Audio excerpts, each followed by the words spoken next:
प्रेम के पीर के कवि घनानंद हिंदी साहित्य के रीतिकाल की उस अनूठी धारा के प्रतिनिधि हैं जहां प्रेम केवल एक वर्णन नहीं बल्कि एक गहरी अनुभूति बन जाता है।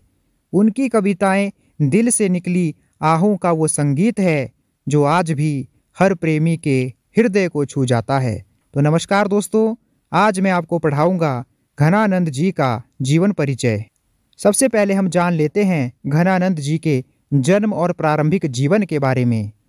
घनानंद जी का जन्म दिल्ली में हुआ सन 1673 ईस्वी में। उन्हें बचपन से ही कविता और संगीत का शौक था। उनके राज दरबार के जीवन की बात करें तो वो मुगल बादशाह मोहम्मद शाह रंगीला के दरबार में मीर मुंशी के पद पर कार्यरत थे। दोस्तों, उनके प्रेम की बात करें तो दरबार में ही उन्हें सुजान नाम की नर्तकी से गहरा प्रेम हो गया। तो उन्हें किससे प्रेम हो गया? सुजान नाम की नर्तकी से प्रेम हो गया। दोस्तों, अब जान लेते हैं उनका राज दरबार से निष्कासन कैसे हो गया। एक बार बादशाह ने घनानंद से अनुरोध किया कि गाना गाओ, लेकिन घनानंद ने गाना गाने से मना कर दिया और कहा कि जब तक मेरी प्रिय सुजान मेरे सामने नहीं आ जाएगी तब तक मैं गाना नहीं गाऊंगा। और जैसे ही सुजान उनके सामने आई, उनका गाना इतना मधुर हो गया कि बादशाह मंत्रमुग्ध हो गए। लेकिन साथ ही वो इस घटना से नाराज हो गए और उन्होंने घनानंद जी को दरबार से निकाल दिया। दोस्तों, अब हम देख लेते हैं सुजान का विश्वासघात। जैसे ही सम्राट ने घनानंद को दरबार से निकलने का आदेश दिया, घनानंद ने कहा कि ये सुजान, तुम भी मेरे साथ चलो। लेकिन सुजान उसके साथ नहीं चली, उसने उनका साथ छोड़ दिया। और यह जो विश्वासघात घनानंद जी को मिला, उससे घनानंद जी का हृदय टूट गया। दोस्तों, फिर उनका जीवन वृंदावन में बीता। सुजान की बेवफाई से उनका हृदय इतना आहत हो गया कि उन्होंने अपना सांसारिक जीवन ही त्याग दिया और वह वृंदावन चले गए। वहां वे निम्बार्क संप्रदाय से दीक्षित हुए और भक्ति और काव्य साधना में लीन हो गए। दोस्तों, अब हम जान लेते हैं उनकी मृत्यु के बारे में। ऐसा माना जाता है कि नादिर शाह के सिपाहियों ने जब 1760 में वृंदावन में लूटपाट की, तब उनकी हत्या भी वहीं कर दी गई थी और ऐसे घनानंद जी की मृत्यु हो जाती है। दोस्तों, हम देख लेते हैं घनानंद जी की काव्यगत विशेषताओं को।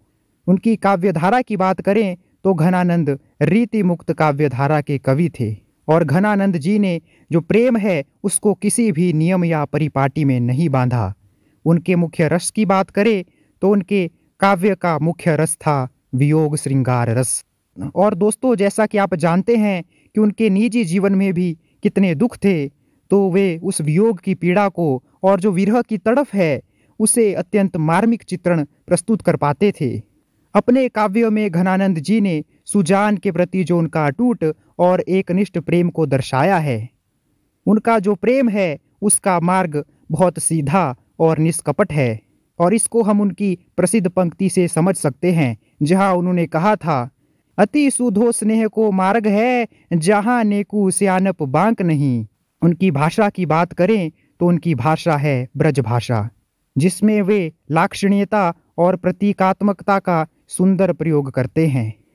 छंद की बात करें तो घनानंद जी ने मुख्य रूप से कवित और सेवैया छंदों का उपयोग किया है। उनकी प्रमुख रचनाओं की बात करें तो उनकी सबसे प्रमुख रचना है सुजान सागर।